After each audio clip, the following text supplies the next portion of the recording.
जब सूत जी ने उस भावना को देखा महाराज, शौनक के जब हृदय में जो महाराज जो भाव था, जब उस भाव को देखा कि शौनक जी सबके कल्याण के लिए श्रीमद् भागवत कथा सुनना चाहते हैं, तो श्री सूत जी ने कह दिया हम जरूर आपको कथा सुनाएंगे।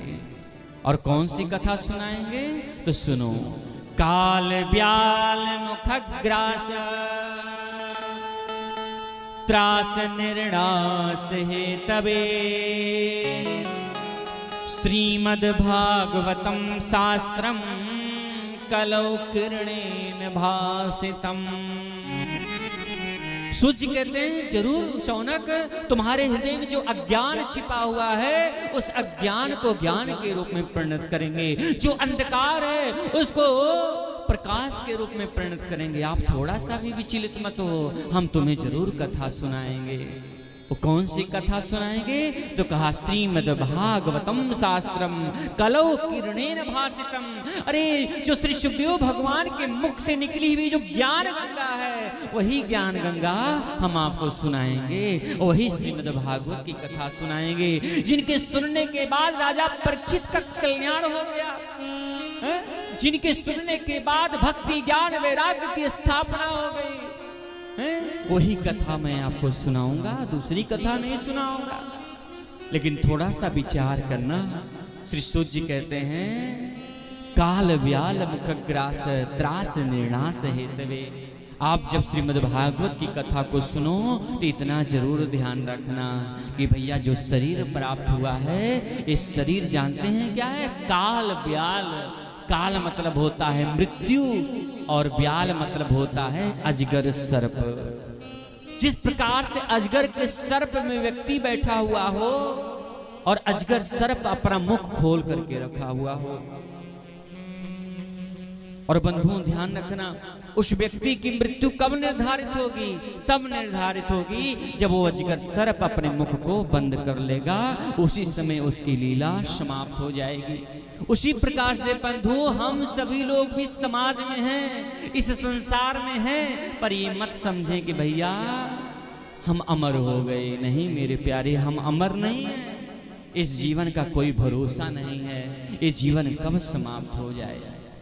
जो व्यक्ति को काल को अपने बस में करके बैठता है, चाहे कथा में, चाहे समाज में, चाहे परिवार में, ऐसा मन में भाव रख करके बैठता है कि भैया हमारी मृत्यु कभी भी हो सकती है ना, फिर वो दुनिया में नहीं फंसता है।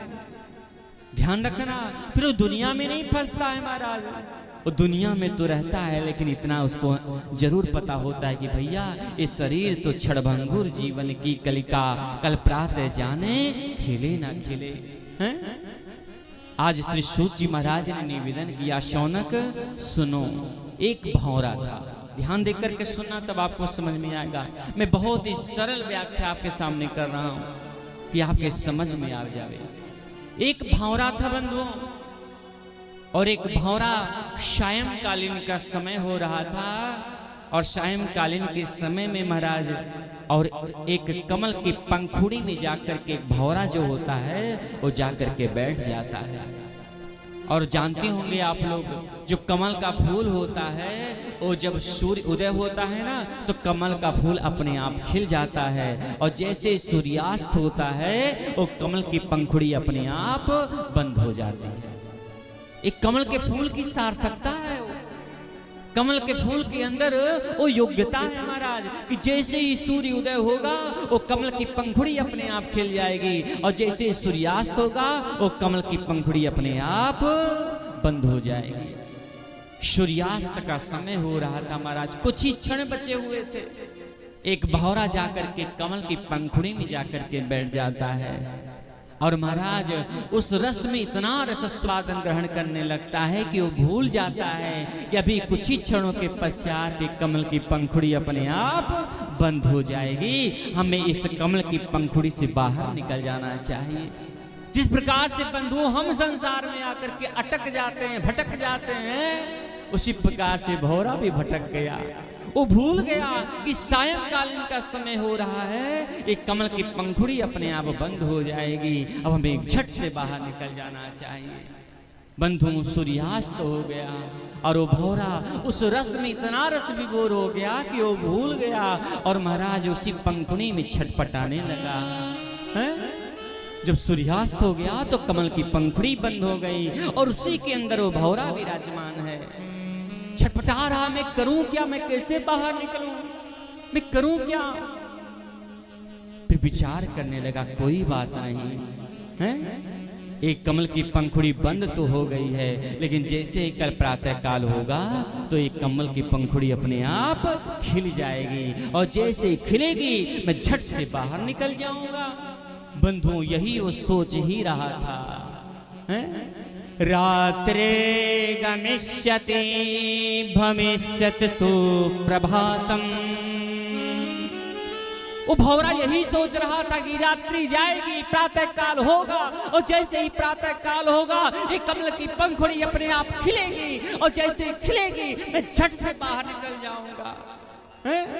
हसिष्यति पंकजश्री, जैसे ही पंकज अर्थात कमल की पंखुड़ी खिलेगी मैं झट से बाहर निकल जाऊंगा। वो ये सोच ही रहा था बंधु। इत्थम विचिंतयति कोश गतित्वरेफे, वो यही सोच रहा था बंधु जैसे हम लोग सोचते हैं कल ये कर लूंगा, परसों वो कर लूंगा, नरसों ये कर लूंगा। पता नहीं कितनी कितनी वर्षों की योजनाएं बनाते हैं महाराज।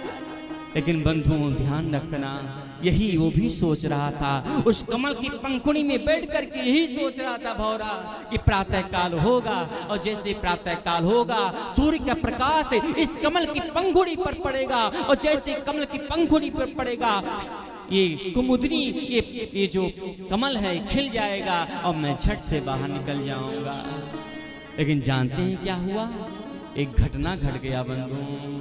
इत्थम विचिंतयति कोश गते द्विरेफे, हंत हंत नलिनी गजमोचहारा। वो भौरा यही सोच रहा था कल ये करूंगा, लेकिन बंधु उसी समय एक हाथी आता है और हाथी आ करके महाराज उस कमल की पंखुड़ी को झट से महाराज तोड़ करके अपने स्वाद का निवाला बना लेता है। वो कमल की पंखुड़ी को महाराज एक हाथी आया और उस हाथी ने उस कमल की पंखुड़ी को पकड़ करके रगड़ करके महाराज उसको अपने मुख का ग्रास बना लिया और उसी समय उस भौरे की लीला समाप्त हो जाए। हो गई कि नहीं हो गई बताओ ना। बंधु ऐसे हम भी सोचते हैं कि प्रधान जी ने 9 दिन का आयोजन किया है, जाऊंगा दूसरे दिन चला जाऊंगा, चौथे दिन चला जाऊंगा, छठवें दिन चला जाऊंगा, अरे कुछ नहीं तो 9वें दिन भंडारे में ही पहुंच जाऊंगा। लेकिन बंधु पता नहीं वो जीवन में वो कल आएगा कि नहीं आएगा। जब दशरथ जी के जीवन में वो कल नहीं आया तो मेरे जीवन में आएगा क्या? इसका कोई भरोसा है क्या? इसलिए बंधु ध्यान रखना, जब कोई शुभ कर्म करना हो ना तो तुरंत आप क्या करो, तुरंत पहुंचने का प्रयास करो। जब आपको लगे कि हमें शुभ कर्म करना, हमें भागवत कथा सुनना है, हमें राम कथा सुनना है, हमें यज्ञ में पहुंचना है, तुरंत सारे कामों का परित्याग करके महाराज पहुंच जाओ। क्योंकि बंधु हमें भरोसा नहीं है, अरे जाते जाते कुछ शुभ कर्म हो जाए, कुछ धर्म हो जाए, कितनी आनंद की बात होगी। लेकिन अगर आपके जीवन में कुछ अशुभ करना हो ना, किसी को गाली देना हो, किसी का धन अपहरण करना हो, और मैं तो घोर शब्दों में कह रहा हूं, अगर आपको आत्महत्या करने का भी अगर मन कर रहा हो ना भैया तो कल कर लेना, आज मत करना। क्योंकि बंधुओं कल हो सकता है ब्रश घिसते घिसते आपको समझ में आ जाए, कल आपके लिए सुंदर एक दिवस के रूप में परिणत हो जाए। इसलिए बंधु मैं हाथ जोड़ करके निवेदन कर रहा हूँ, ये श्रीमद् भागवत कथा का जो आयोजन हुआ है ये केवल व्यक्तिगत आयोजन नहीं है, ये सामूहिक कार्यक्रम है, ये सामाजिक कार्यक्रम है, सबके कल्याण के लिए महाराज आयोजन किया गया है।